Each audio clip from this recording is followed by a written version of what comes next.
They say your biggest enemy might be standing right next to you. And if you're Shadore Sanders, that might be more than just a saying, it might be your reality. Because right now, the Cleveland Browns are at the center of what could be the most shocking scandal the NFL has seen in years. And no, this isn't about bad coaching or poor execution or even an unlucky rookie season. This is about something darker: deliberate sabotage. There's viral footage circulating online showing Browns offensive linemen not getting beat by defenders, but just standing still watching while defenders crush their own quarterback. Not one, not two, but play after play. Fans spotted it first. Analysts confirmed it. And now, an entire NFL investigation could be the next domino to fall. Think about that. Players paid millions to protect the quarterback are allegedly letting him get wrecked on purpose. And who's at the center of this chaos? Rookie quarterback Shadore Sanders. Could this really be as sinister as it looks? Are NFL veterans actually willing to destroy their own team just to prove a point? The evidence is piling up fast, and if it's true, this might be the most disturbing thing we've ever seen in pro football. But trust me, that's just the beginning. The first time you see the play, you assume it has to be some kind of glitch. Maybe a missed assignment, maybe a miscommunication. But when you see it again and again and again, that excuse starts to crumble, because this wasn't just a bad play. It was something that made people lean in, squint at the screen, and start asking questions no one ever expected to ask about an NFL offensive line. It starts with one offensive lineman, number 72, just standing there. Not blocking, not even pretending to. He doesn't move to pick up a defender. He doesn't even get into a stance that shows he's trying. He stares back at his own quarterback like he's waiting for what's about to happen, like he knows. And what happens next? A defender comes flying straight through, untouched, and absolutely buries Shadore Sanders. The hit is violent, the kind of blindside hit that ruins careers. And number 72, he just stands there, watching, as if none of it was his concern. That single play spread like wildfire. Screenshots hit every major sports site. Analysts, current and former players, started weighing in. And what they saw wasn't just poor execution, it looked personal. They weren't seeing guards slipping or centers getting beat. They were seeing guys with no intention whatsoever of touching the man sprinting toward their quarterback. Former NFL quarterback Chase Daniel, who spent his life reading blocking schemes and watching protection breakdowns, went on record after watching a string of Cleveland Browns games. He didn't mince words. He said, "What we're seeing on tape is so beyond, not helping, it's borderline betrayal." Daniel couldn't believe what he saw from the offensive line, calling out moments where Shadore had zero time to make a play, zero support, and worst of all, zero effort from the men paid to protect him. In one play, Sanders had just handed off the ball on a reverse, only to turn and see a defender coming for him unblocked. Without hesitation, the rookie threw himself into a block, trying to protect a teammate.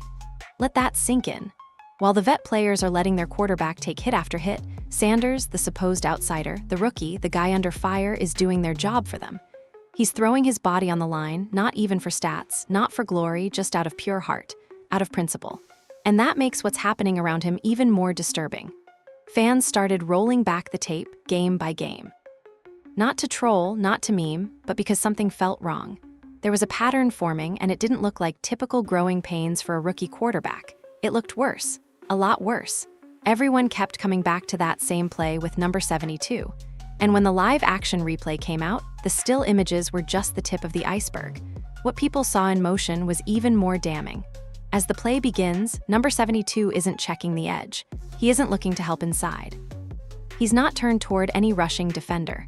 No, he starts walking forward, directly toward Sanders like a front row spectator to a live car crash. The confusion on his face is gone. There's only one expression, disinterest, and maybe something closer to satisfaction. Now imagine this happening once, maybe you explain it away. Twice. Okay, bad game, 3 or 4 weeks straight, we have a problem. But 6 weeks in a row, multiple linemen acting the same way on key plays. That's not a coincidence, that's coordinated. One game later, another clip started gaining traction, a critical fourth and one where the Browns' offense desperately needed a conversion. Everything about this play screamed urgency. Yet the execution looked like a blooper reel. On this down, right tackle Jack Conklin launched himself in a bizarre forward dive. Analysts stopped the tape and rewound it again and again, confused about what he was even aiming at. Meanwhile, left guard Joel Bitonio, a longtime team vet and former Pro Bowler, simply collapsed to the ground. No exaggerated effort.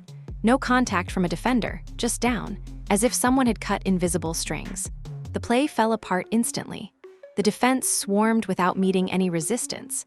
And once again, Sanders found himself buried under a pile of defenders with no one helping him up.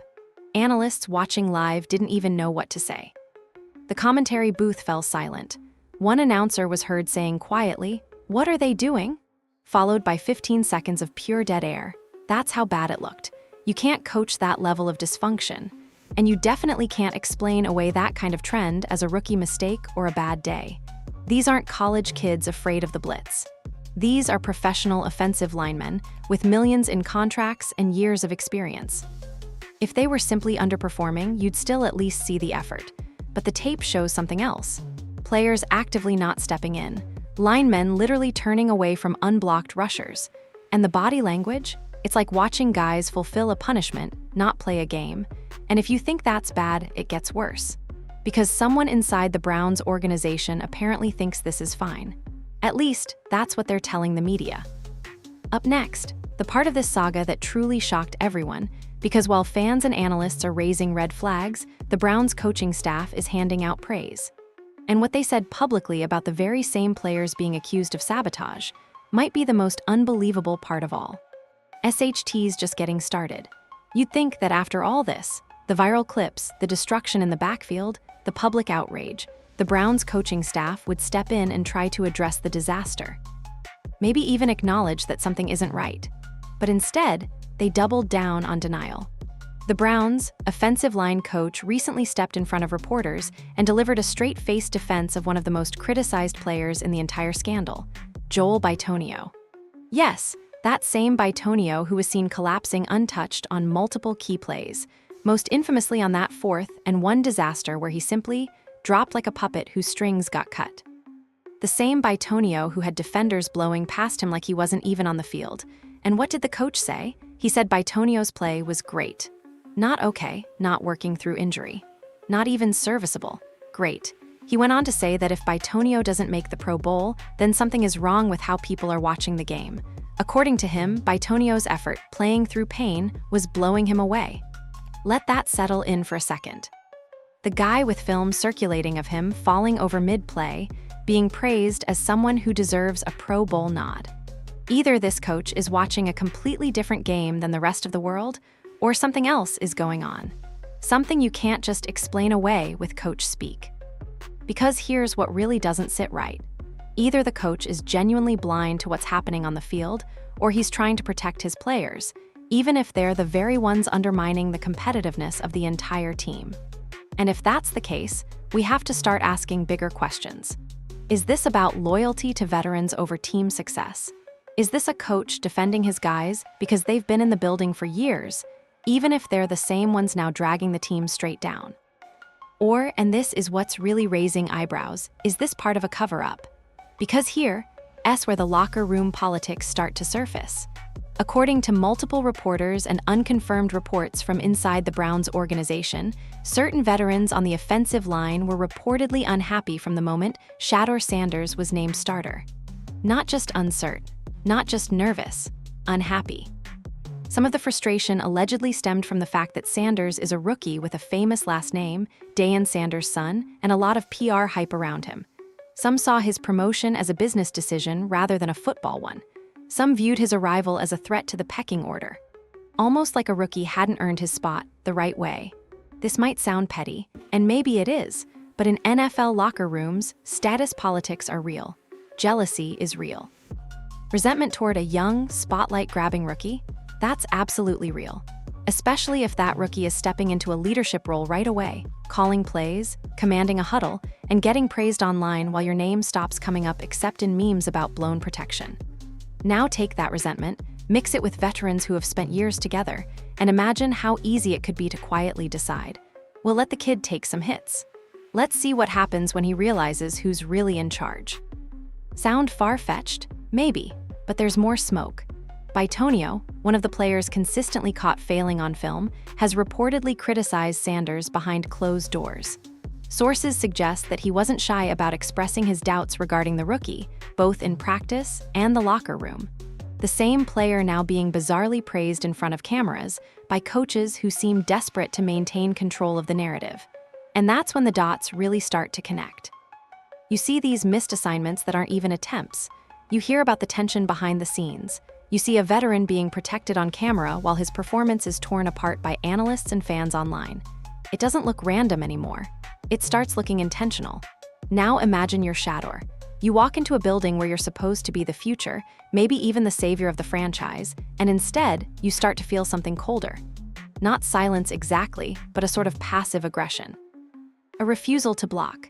A refusal to fight for extra yardage after you've put your body on the line for your teammates. All while the coaching staff shrugs and smiles for reporters. And this might be where the biggest question of all comes in. Why would the coaching staff defend that type of play? Are they just clueless? Or is there something deeper, possibly more political, going on within the Browns organization? Because defending a failed veteran protects more than just that player, it protects the front office. It protects years of bad decisions. It shields the culture that's been allowed to rot under the surface for almost a decade. And now, with Sanders under center and the same mistakes repeated week after week, they're not fixing it. They're spinning it. Which brings us to a disturbing reality. If the coaches are aware, if they've seen the same footage we have, and they still said Bitonio played great, that's not just denial, that's complicity. And if the dysfunction goes all the way up the chain, from line coach to head coach to executive offices, then Sanders doesn't just have a blocking problem, he has a team-wide enemy problem. The sad part is he probably doesn't even know just how deep this thing runs yet. But the football world is beginning to see it. And it's becoming impossible to ignore. Because right now, the body language, the tape, the strange comments from coaches, and the weeks of repeated breakdowns all point to one horrifying question. What if this isn't just bad football? What if this is mutiny? If what we've seen on tape is just the surface, then what's happening behind closed doors might be even more toxic than anyone imagined. Because this doesn't just look like a few broken plays on a Sunday. It feels like something bigger, something that's been boiling beneath the surface for months.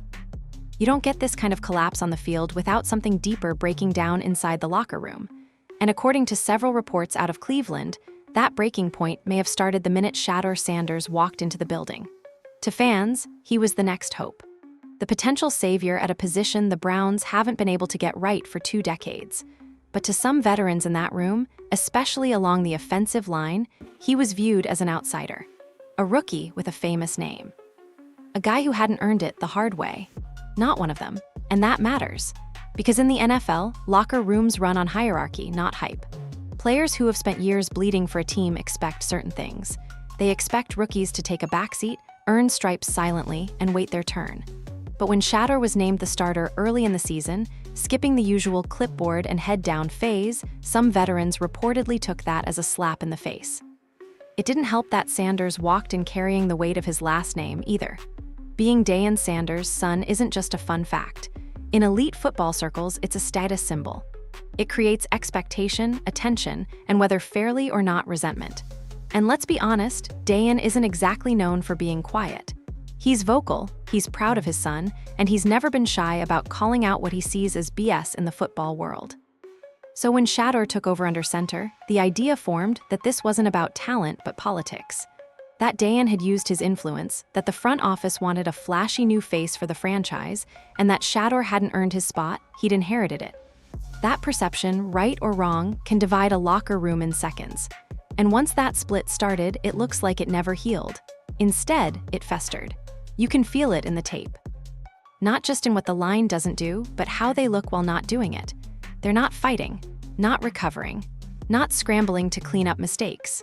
They're letting moments fall apart, standing around as chaos unfolds, and then slowly walking away from the wreckage like it doesn't involve them. When an O-line unit breaks down over and over, that's typically a sign of disunity. But when veteran players with years of high-level experience start making mistakes you'd expect from first-year college kids, well, that's when people start whispering something far more destructive, that this isn't just bad chemistry. It's sabotage. And if you look at the bigger picture, suddenly, the motive starts to come into focus. Resentment toward Shedeur isn't just personal, it's professional. Because if the rookie balls out and becomes the franchise guy, the veterans who questioned him, who whispered behind the scenes and doubted the decision, look like fools. They lose the locker room power they've quietly held for years. Their influence fades. But if Sanders flames out, if he gets exposed as too young or not ready, and the offense completely collapses, they win. They get to say, "We told you so." They get the next quarterback they want. They escape the heat, pointing the blame squarely at the rookie while keeping their jobs and paychecks secure. Now ask yourself, if you're an aging lineman with guaranteed money and you know that playing poorly won't cost you immediately, but letting the rookie fail will help you politically long-term, do you give 100%? Do you go all in for a guy you don't trust, don't like, and didn't ask for? It's a terrifying question. But more and more, it feels like we already have the answer. The technical analysis from former players supports it too. Multiple analysts who specialize in offensive line play have said the Browns unit isn't just missing assignments, they're failing at the basic fundamentals. They're not shifting together in unison. They're not passing off stunts. They're not communicating. Based on the film, some of these failures aren't even possible unless the players are either actively avoiding their jobs or pretending not to understand them. And these aren't rookies fresh off a practice squad. These are starters, Pro Bowlers, veterans with years of NFL experience. Try selling the idea that suddenly they've all forgotten how to block. You can't. It doesn't check out. Which leaves us with the one explanation no one wants to say out loud, that these breakdowns aren't happening to the Browns, they're being done by the Browns. And the consequences, if this is true, go way beyond just another blown season. Because we're no longer just looking at poor performance. We're looking at potential career-ending hits caused by players who might be doing this on purpose. A misstep here doesn't just lead to a turnover, it could lead to a spinal injury, a concussion, or worse. Listen, there are stories in football history about locker room fights, rifts between quarterbacks and linemen, tension between ego and execution. That's nothing new. But this looks like the deepest form of betrayal you can have on a football field. Guys swearing to protect the franchise, silently letting it die from within. And when you factor in how much money is at stake, things get even more shady. Because if the Browns flame out this year with Sanders looking lost, the front office might cave to pressure and draft a new quarterback. That's another year of job security for those linemen. Another contract negotiation with clean hands. After all, they weren't the problem, the rookie just couldn't handle the league. It's a dirty, twisted kind of strategy, but if you look close enough, it starts to make an uncomfortably perfect kind of sense. And somewhere in the middle of all this chaos, you've got Shadore Sanders taking all the hits, keeping his mouth shut, doing extra film study, and showing up to play while the very guys standing in front of him seem more interested in watching him go down than lifting him up. But this conspiracy, if that's what we're calling it, might not just stop at the players. What if coaches knew? What if staff members kept quiet? What if, all this time, people behind the scenes let it happen? Then we're not just dealing with a player problem. We're dealing with a systemic sabotage of a rookie quarterback from the moment he stepped onto the field. And if that accusation turns out to be true, the fallout won't just shake the Browns, it could change the NFL forever. If this story ended with bad feelings and broken plays, it would already be one of the ugliest chapters in recent NFL memory. But if these accusations of sabotage turn out to be true, if players knowingly let their quarterback take hits, tank drives, and derail an entire season, then this isn't just a football problem anymore. This is a legal problem, a financial time bomb, and one of the biggest scandals the league has ever faced.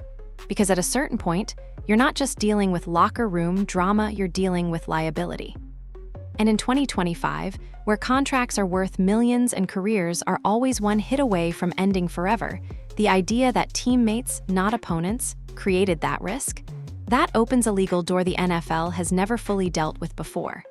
Let's start with the obvious collision course, Shadore Sanders' physical safety. If the reports are true, if players knowingly let defenders whiff past them, if they made conscious decisions not to block, if the coaches tolerated it, that's not bad football. That's negligent workplace behavior. That's orchestrated danger. And the kind of hits Shadore's taking out there, we're not just talking about stats. This is about potential life-changing injuries. And remember, every NFL player's contract is covered by labor law. Every stadium becomes, legally speaking, a workplace. The second a player can prove that co-workers knowingly created an unsafe work environment, especially one where bodily harm was not only possible, but likely, that's grounds for legal action. Sanders and his camp could file everything from personal injury lawsuits to hostile workplace claims. And if any of those linemen are found to have participated in that kind of behavior intentionally, their careers might be over, yeah, but they could also be staring down civil lawsuits that follow them long after the league moves on. And it doesn't stop with them. Because if it's proven, even subtly, that coaches or executives knew what was going on, if emails, texts, or even whispers inside the organization come to light showing that someone noticed and did nothing, then legal scrutiny moves straight from shoulder pads up to suits and ties. The Browns' front office could be dragged into hearings, depositions, and possibly more.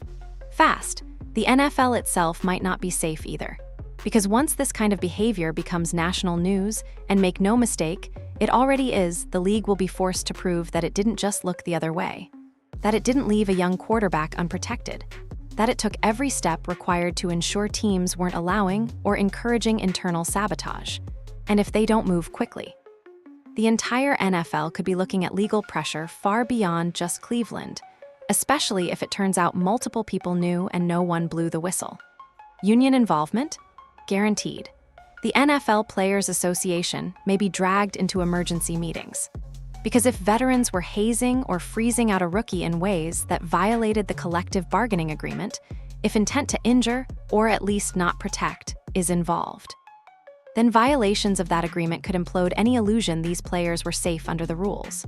The Browns themselves, they could be staring down contract voids, suspension battles, and lawsuits from both sides, from the players accusing them of mismanagement, and from fans, partners, and broadcasters wondering how an entire season could have been so openly undermined. And here's where it gets even messier. If it's proven that certain players intentionally underperformed, that they sabotage their own plays, whether as protest or politics, that's breach of contract. NFL contracts, especially for star linemen, contain clauses about effort, conduct detrimental to team success, and overall performance benchmarks. If a team can prove that a player deliberately didn't perform, napkins and polite breakups fly out the window. You're talking termination with cause, no severance, and potentially lawsuits to claw back bonus money. The Browns' ownership might have the right, or even the obligation, to cut ties with multiple players overnight under breach of contract terms. That's how serious this has become. And what about players sharing whispers in DMs? Coaches discussing locker room issues in Slack? Internal emails or texts between executives joking about Shedeur learning the hard way? If any of that reaches the public or courtroom level, it won't just be players suffering. It will be reputations burned to the ground. It will be draft picks stripped. It could even be ownership changes if the fallout becomes radioactive enough. Because here's what the NFL can't risk. The idea that a quarterback, the most high-profile, protected position in the entire sport, can be eaten alive from the inside and no one does anything about it. If they let this slide, or spin it, or minimize it, they risk opening the league to one nightmare scenario. The next quarterback might get seriously hurt, or worse. And the world will say they saw it coming. That's a PR and legal nightmare that no amount of spin can fix. You'd see sponsors pull back. You'd see media go nuclear. You'd see players start reconsidering where they're willing to sign. Because this isn't just a Browns problem anymore, this is a league culture problem. What happens if veterans on any team decide they don't like the rookie? What happens if a disgruntled offensive line realizes they can tank a season with no consequences just by stepping aside? If this isn't addressed now, the message is loud and clear. Sabotage works, and that's terrifying. You want to know what makes all this even worse? The guy at the center of the whole thing, Shadore Sanders, hasn't lashed out once. No angry quotes, no media tantrums, no finger pointing, just tape, just bruises, just a kid out there taking blows from the defense. And maybe from the guys standing in front of him too. If an NFL investigation finally takes this seriously, if the right people look at the film, the internal culture, the sideline behavior, the reported resentment behind closed doors, then what comes next could redefine player accountability in the NFL forever. And it's needed. Badly. Because if the league doesn't act here, what message does that send the next talented rookie QB brought in to rebuild a broken franchise? It says, good luck. Hope your teammates feel like doing their jobs this time. That's not just unfair. That's dangerous. Put yourself in his cleats for a minute. You're a 21-year-old rookie quarterback, a guy who fought tooth and nail to make it to the NFL spotlight in one of the most competitive years the league has seen in a decade. You get drafted into a city that's starved for a franchise quarterback, a city that hasn't had real hope behind center since the late 90s. The moment you slip on that jersey, you're not just taking a roster spot, you're inheriting 25 years of pain. You know the pressure. Millions of eyes. Every major sports outlet either hyping you up or waiting to tear you down. And on top of all that, you carry a last name that means expectations follow you wherever you go. But that's okay. You're ready. You've trained harder than most. You studied harder. You watched every clip. You moved with confidence. You showed up ready to prove that you belonged. And then you walk onto the field. You call the play. You take the snap and everything goes wrong. Not because you misread the coverage. Not because you held onto the ball too long. Not because you weren't prepared. But because the 5 guys who are supposed to put their lives on the line to protect yours didn't, over and over, not just once, not even just one game, but every single week. And that's the betrayal you can't shake. Because football, for all its complexity, has one sacred bond. The quarterback and the offensive line, those are your soldiers, your first wall of defense.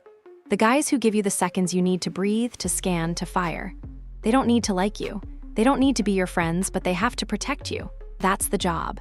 It goes both ways, and when that trust is broken, it doesn't just ruin a drive, it can undo everything. Ask any former quarterback who's had a shaky line for too long, they'll tell you the same thing. You stop trusting. You start panicking. You see ghosts that are even there because your brain is trained to expect the hit, even when protection is technically holding up. That's exactly how bad habits develop. Even the most gifted QBs in history have fallen apart when protection crumbles, because the position is 90% mental. You're not reacting, you're anticipating. And if what you anticipate is constant pain, how long before you just flinch? That's the real tragedy here with Shadore Sanders. Because when you isolate his play, when you watch the reps without context, you see flashes of elite-level decision-making. Poise, smooth mechanics. A player attacking the game with discipline and intelligence. There are moments where he's reading complex blitzes correctly. Moments he threads the ball into tight windows. Moments he manipulates safeties like a 10-year vet. But those moments get wiped out by collapsed pockets, free rushers, and a body that's constantly under pressure, literally and mentally. No matter how talented you are, when you spend every game getting destroyed from blindside hits, it changes you. That internal clock, it speeds up. Your reads get jumpy. Your rhythm breaks down, not because you don't know how to play, but because your brain doesn't believe you'll be protected. Even worse, that damage sticks. History is full of examples of quarterbacks who got shell-shocked by early beatings in their career. Think David Carr. Think Tim Couch. Talented players who were thrown into fire behind bad lines and never mentally recovered. Not because they weren't smart or skilled, because they spent too long playing in fear, second-guessing every second in the pocket. Now imagine adding betrayal to that mix. Not just knowing your line is struggling, but suspecting they're doing it on purpose. That's not pressure. That's psychological warfare. Every time he gets hit, Sanders has to wonder, was that just a miss or was that deliberate? Did someone blow the block or did they just not care? And the worst part, he doesn't get to say a word because he's the rookie. He's not allowed to rock the boat. He's got to keep showing up in press conferences with that tight jaw and fake optimism, spewing the same recycled lines, "We're working on execution. We'll do better next week." Takes all 11 guys. He knows he can't throw anyone under the bus, even as the bus runs him over repeatedly on national TV. That mental weight, it's only growing. And it's not just about the X's and O's anymore. It's about isolation. He's working harder than ever behind the scenes to make up for a team that might be trying to make him fail, not because he's bad, but because they never wanted him in that huddle in the first place. It's heartbreaking when you think about what Sanders is actually showing us. Not just flashes of talent, but mental strength way beyond his years. The kind of resilience you usually only see in seasoned pros. He's still out there making plays, still standing tall in the pocket, still throwing himself into downfield blocks like it's Pop Warner. The guy is doing the jobs of at least 3 other people, playmaker, leader, and human punching bag, and somehow keeping it together. But for how long? Because at some point, the body breaks. At some point, trust becomes irreparable. At some point, you can be the hardest working man on the field and still lose, not because of your effort, but because you've been betrayed by the very teammates sworn to protect you. No quarterback, no athlete in any sport deserves that. And the cruelest part? If things don't turn around, if the hits keep piling up, if the development stalls, Shadore Sanders will be labeled the bust. Not the line, not the coaches, not the executives who let it fester. It'll be his name on those headlines, his face in the failed draft pick memes, his career that might never fully recover, all because the people around him decided to make a point instead of a play. That's the true cost of sabotage. Not just a bad season, but a ruined future, a broken bond, a young career, and a promising young man left to pick up the pieces of a betrayal no one wants to believe is real. So now we're here. After weeks of mounting evidence, viral clips, quiet whispers, and public outrage, all signs point to something more than just bad football. The Cleveland Browns' offensive line isn't underperforming at random. They're not simply struggling to protect a rookie quarterback. They're doing something far more dangerous. They're ignoring him. They're standing still. They're letting him get hit again and again. And there's growing belief that it isn't accidental, it's deliberate. Maybe it started with locker room jealousy. Maybe it's politics or pride or resentment over a last name that carries more weight than most. Maybe it's just the ugly side of football culture no one likes to admit exists. But whatever the root cause, the effects are now undeniable. Shadore Sanders is being set up to fail, and the NFL can't pretend not to see it anymore. The footage is public. The fans are aware. Former players are sounding the alarm. So now the question isn't, is something happening in Cleveland? The question is, what are the Browns and the league going to do about it? Because if there's no investigation, no accountability, no change, then they're sending a message far louder than any press conference ever could. That sabotage works. That manipulating a locker room, quietly tanking plays, and risking someone's career just to prove a point is acceptable. And if that message stands, this won't be the last time it happens. It'll be the blueprint, a roadmap for any bitter veteran or divided locker room in the future. Don't like the new quarterback, just let him get hit. But this isn't just about football anymore. It's about people. This is a 21-year-old kid who worked his entire life to reach the league, who came in prepared, who kept his head down and stuck to the grind. And now, he's taking body shots and public criticism for failures that aren't even his. And if this continues, if no one pulls that film and demands answers, then the NFL is complicit in destroying one of the most promising young quarterbacks of this generation before he even had a chance. The Browns have a decision to make right now. They can stick to empty press conferences, phony praise, and internal silence. They can pretend this is just another rough season. Or they can face the truth. They can admit that something's broken. They can call out the sabotage. They can protect a player who desperately needs it instead of protecting the culture that failed him. Because here's the truth no one in that building wants to say out loud. If Shadore Sanders suffers one more hit because of a missed block that wasn't really missed, if he gets injured and the team knew this was happening all along, then it's not just on the line.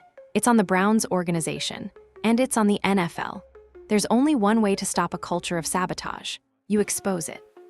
You clean house, you reset the standard, for good. Because every second they stay silent, every snap Sanders takes behind a line that doesn't care isn't just a betrayal of one player. It's a betrayal of the entire sport. It tells fans their hopes don't matter. It tells rookies that playing the right way isn't enough. And it tells veterans that loyalty ends where ego begins. So now we're watching. Not just Browns fans, not just football fans, everyone.